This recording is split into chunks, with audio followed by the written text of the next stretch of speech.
экинчи толкуну башка деген сөздөрдү Кудайымдан сактасын. Мына Бишкекте болгондо чынын айтканда канчалык биз буга даяр эмес экендигибизди көрсөтүп койду. Ошол ооруканалардын астында больницанын эшигин капкылап канча адамдар өлүп кетти. Больницага барганда компьютерде томография тартып келгиле. Анысы 3200-3600 сом келет. Эгерде ошол акчасы жок болсо өлүп кала бер дегендей саясат туура эмес саясат. Ошондуктан ушул демократиялык социализм дегенде социалдык жоопкерчилиги бар.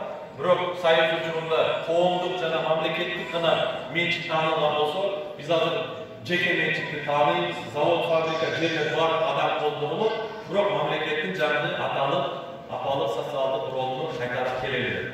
Ошол мурда эсиңиздерде болсо керек. Институтты бүткөндө диплом менен кошо направленияны берет. Бул жерге барып иштейсиң.